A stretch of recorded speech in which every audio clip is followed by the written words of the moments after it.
ಎಲ್ಲರಿಗೂ ಮಹಾಶಿವರಾತ್ರಿಯ ಶುಭಾಶಯಗಳು. ಮಹಾಶಿವರಾತ್ರಿ ಪುರಾಣಗಳ ಪ್ರಕಾರ ಒಂದು ದಿನ ಬ್ರಹ್ಮ ಮತ್ತು ವಿಷ್ಣು ಯಾರು ಶ್ರೇಷ್ಠರು ಎಂಬ ವಿವಾದಕ್ಕೆ ಒಳಪಟ್ಟರು. ಆಗ ಶಿವ ಅನಂತ ಜ್ಯೋತಿ ಸ್ತಂಭವಾಗಿ ಕಾಣಿಸಿಕೊಂಡ. ಬ್ರಹ್ಮನು ಆ ಸ್ತಂಭದ ತುದಿಯನ್ನ ಹುಡುಕಲು ಮೇಲಕ್ಕೆ ಹೋದ. ವಿಷ್ಣು ಕೆಳಭಾಗವನ್ನು ಹುಡುಕಲು ಪಾತಾಳಕ್ಕೆ ಹೋದ. ಆದರೆ ಇಬ್ಬರಿಗೂ ಅಂತ್ಯ ಕಂಡು ಬರಲಿಲ್ಲ. ಆಗ ಅವರು ಶಿವನ ಮಹತ್ವವನ್ನು ಒಪ್ಪಿಕೊಂಡರು. ಈ ಘಟನೆ ಲಿಂಗೋದ್ಭವ ಎಂದು ಕರೆಯಲ್ಪಡುತ್ತದೆ ಮತ್ತು ಮಹಾಶಿವರಾತ್ರಿ ದಿನವೇ ಈ ಜ್ಯೋತಿ ರೂಪ ಪ್ರತ್ಯಕ್ಷವಾಯಿತು ಎಂಬ ನಂಬಿಕೆಯೂ ಕೂಡ ಇರುವಂಥದ್ದು. ಆಮೇಲೆ ಸಮುದ್ರ ಮಂಥನ ಮತ್ತು ನೀಲಕಂಠ ಅನ್ನುವಂಥ ವಿಷಯ ವಿಶ್ವ ಶಿವಪುರಾಣ ಮತ್ತು ಭಗವತ್ ಪುರಾಣಗಳಲ್ಲಿ ವಿವರಿಸಿರುವಂತೆ ದೇವರು ಮತ್ತು ಅಸುರರು ಅಮೃತವನ್ನು ಪಡೆಯಲು ಸಮುದ್ರ ಮತಿಸಿದರು. ಆ ಸಂದರ್ಭದಲ್ಲಿ ಹಾಲಾಹಲ ಎಂಬ ಭಯಾನಕ ವಿಷ ಹೊರಬಂತು. ಅದು ಪ್ರಪಂಚವನ್ನೇ ನಾಶ ಮಾಡುವ ಸಾಮರ್ಥ್ಯ ಹೊಂದಿತ್ತು. ಲೋಕವನ್ನು ರಕ್ಷಿಸಲು ಶಿವ ಆ ವಿಷವನ್ನು ಕುಡಿದು ತನ್ನ ಕಂಠದಲ್ಲಿ ಹಿಡಿದಿಟ್ಟುಕೊಂಡ. ಆದ್ದರಿಂದ ಅವನ ಕಂಠವು ನೀಲಿ ಬಣ್ಣ ಪಡೆದಿತು ಮತ್ತು ಅವನಿಗೆ ನೀಲಕಂಠ ಎಂಬ ಹೆಸರು ಲಭಿಸಿತು. ಈ ತ್ಯಾಗದ ಘಟನೆ ಶಿವರಾತ್ರಿ ದಿನದೊಂದಿಗೆ ಸಂಬಂಧಿಸಲಾಗಿದೆ. ಇನ್ನೂ ಒಂದು ನೋಡೋದಾದರೆ ಶಿವ ಪಾರ್ವತಿ ವಿವಾಹ ಸಂದರ್ಭ ಅಂತ ಹೇಳ್ಬೋದು. ಮತ್ತೊಂದು ಪೌರಾಣಿಕ ನಂಬಿಕೆಯ ಪ್ರಕಾರ ಈ ದಿನವೇ ಶಿವನು ಪಾರ್ವತಿ ದೇವಿಯನ್ನ ವಿವಾಹ ಮಾಡಿಕೊಂಡರು. ಪಾರ್ವತಿಯು ಕಠಿಣ ತಪಸ್ಸು ಮಾಡಿ ಶಿವನನ್ನ ವರಿಸಿಕೊಂಡಳು. ಆದ್ದರಿಂದ ಮಹಾಶಿವರಾತ್ರಿ ದಾಂಪತ್ಯ ಸುಖ, ಶ್ರೇಯಸ್ಸು ಮತ್ತು ಕುಟುಂಬ ಸಮೃದ್ಧಿಯ ಸಂಕೇತವಾಗಿದೆ. ವಿಶೇಷವಾಗಿ ಯುವತಿಯರು ಒಳ್ಳೆಯ ವರ ದೊರಕಲೆಂದು ಈ ದಿನ ಉಪವಾಸ ಮಾಡುವರು. ಮತ್ತೊಂದು ನಂಬಿಕೆಯ ಪ್ರಕಾರ ಬಿಲ್ವ ಪತ್ರದ ಮಹಿಮೆ ಅಂತ ಹೇಳ್ಬೋದು. ಪುರಾಣಗಳಲ್ಲಿ ಬಿಲ್ವದ ಎಲೆಗಳು ಶಿವನಿಗೆ ಅತ್ಯಂತ ಪ್ರಿಯವೆಂದು ಹೇಳಲಾಗಿದೆ. ಬಿಲ್ವದ 3 ದಳಗಳು ಶಿವನ ತ್ರಿನೇತ್ರ, ತ್ರಿಶೂಲ ಅಥವಾ ತ್ರಿಮೂರ್ತಿಗಳ ಸಂಕೇತವೆಂದು ಪರಿಗಣಿಸಲಾಗಿದೆ.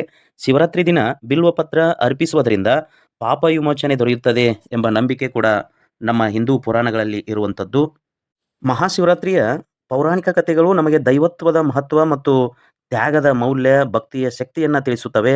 ಶಿವನು ಕೇವಲ ವಿನಾಶದ ದೇವರಲ್ಲ, ಅವನು ಪುನರುತ್ಪತ್ತಿ ಮತ್ತು ಜ್ಞಾನ, ಬೆಳಕಿನ ಸಂಕೇತ. ಆದ್ದರಿಂದ ಮಹಾಶಿವರಾತ್ರಿ ಕೇವಲ ಒಂದು ಹಬ್ಬವಲ್ಲ, ಅದು ಭಕ್ತಿ, ಧ್ಯಾನ ಮತ್ತು ಆತ್ಮಶುದ್ಧಿಯ ಪವಿತ್ರ ರಾತ್ರಿ.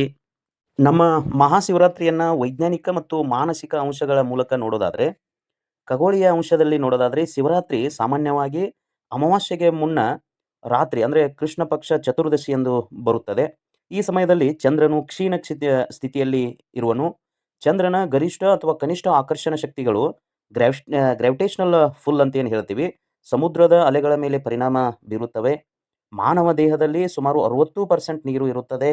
ಆದ್ದರಿಂದ ಚಂದ್ರನ ಚಲನೆಗಳು ಮಾನಸಿಕ ಸ್ಥಿತಿಗೆ ಸೂಕ್ಷ್ಮ ಪರಿಣಾಮ ಬೀರುತ್ತವೆ ಎಂಬ ಅಭಿಪ್ರಾಯವಿದೆ. ಈ ರಾತ್ರಿ ಜಾಗರಣೆ ಮಾಡಿ ಧ್ಯಾನ ಮಾಡುವುದರಿಂದ ಮನಸ್ಸು ಹೆಚ್ಚು ಏಕಾಗೃತವಾಗುತ್ತದೆ ಎಂದು ಯೋಗಶಾಸ್ತ್ರ ಕೂಡ ಹೇಳಿರುವಂಥದ್ದು. ಆಮೇಲೆ ಮಾನಸಿಕ ಮತ್ತು ಜ್ಞಾನ ಸಂಬಂಧಿ ಅಂಶವನ್ನು ನೋಡೋದಾದರೆ, ರಾತ್ರಿ ಸಮಯದಲ್ಲಿ ಹೊರಗಿನ ಗದ್ದಲ ಕಡಿಮೆ ಇರುತ್ತದೆ. ಮೆದುಳಿನ ಅಲ್ಫಾ ಮತ್ತು ತೀಟಾ ತರಂಗಗಳು, ಆ ವೇವ್ಸ್ ಅಂತ ಏನು ಹೇಳ್ತೀವಿ, ಧ್ಯಾನದ ಸಮಯದಲ್ಲಿ ಹೆಚ್ಚಾಗುತ್ತವೆ. ಓಂ ನಮಃ ಶಿವಾಯ ಎಂಬ ಮಂತ್ರ ಜಪ ಶ್ವಾಸ ನಿಯಂತ್ರಣಕ್ಕೆ ಸಹಾಯ ಮಾಡುವಂಥದ್ದು. 108 ಬಾರಿ ಜಪ ಮಾಡುವ ಪದ್ಧತಿ ಇದೆ. ಇದು ಏಕಾಗ್ರತೆಯನ್ನು ಹೆಚ್ಚಿಸಲು ಒಂದು ಮಾನಸಿಕ ಕ್ರಮವಾಗಿದೆ.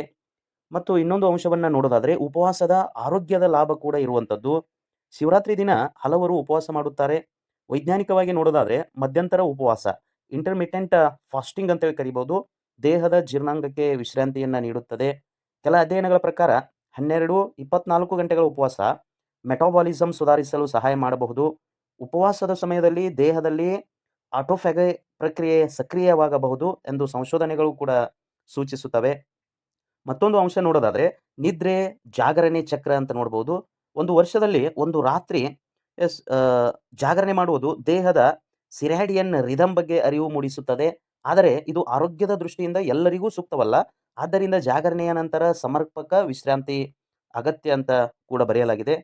ಇನ್ನೊಂದು ಅಂಶ ನೋಡೋದಾದರೆ ಪರಿಸರ ಮತ್ತು ಪ್ರಕೃತಿ ಸಂಬಂಧ ಕೂಡ ಇರುವಂಥದ್ದು. ಶಿವನು ಪ್ರಕೃತಿಯ ಸಂಕೇತ.